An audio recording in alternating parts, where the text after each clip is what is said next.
of the week. We're in the Santa Clarita Valley on MSN West 2. There's an onside kick. The ball is loose. Recovered by Richard Cervantes. It'll be Harris again. He's up. He's in. Touchdown Harris. First and 10. Herrick. Wrong tip again. Intercepted. Tony DeMartinez.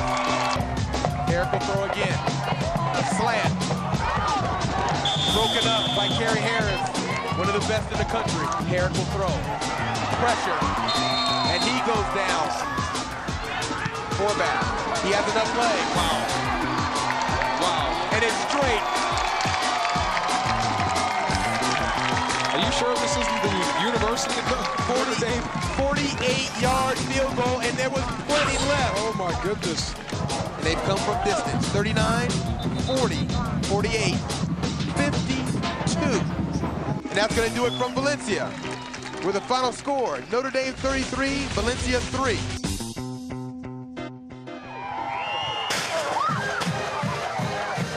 Week 6, Notre Dame traveled to Harvard-Westlake and unleashed an unstoppable offensive attack.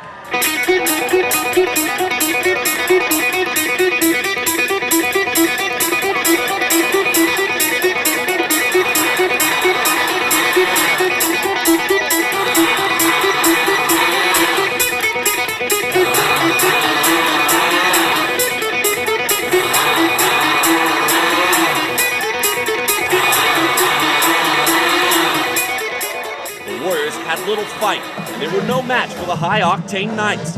Next up for Notre Dame, Mission League foe, St. Paul.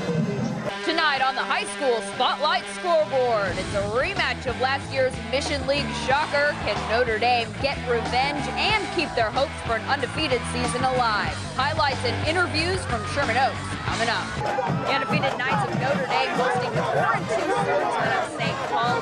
First quarter, Notre Dame offense looking sharp. Rodney Glass takes it in untouched, and the Knights are up 7-zip. Of course, St. Paul has a pretty good back of its own. We've heard a lot about him this season. Top recruit Dwight Tardy. He finds the end zone from 10 yards out, and we are knotted up at 7 apiece.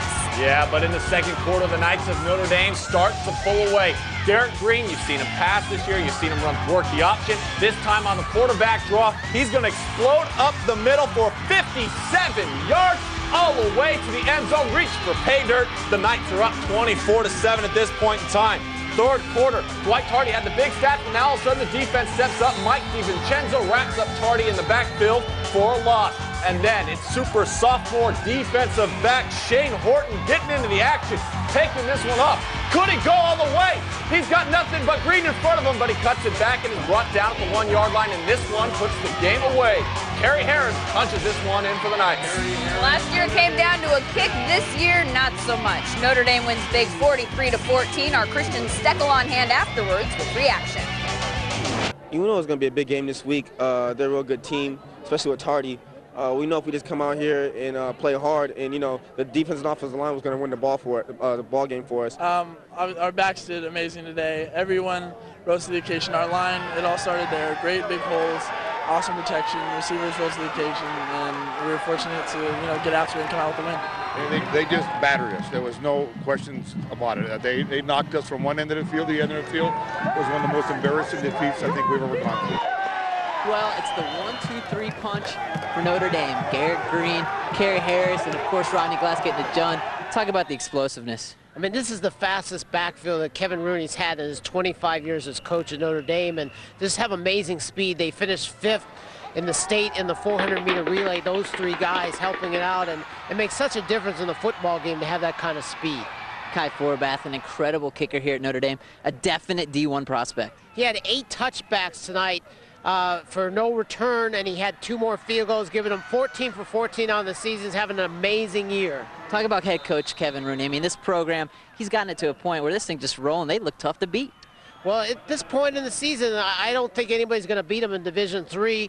St. Francis is still ahead in the Midland League, but right now they're looking like a heavy favorite. All right, Notre Dame's winning streak continues.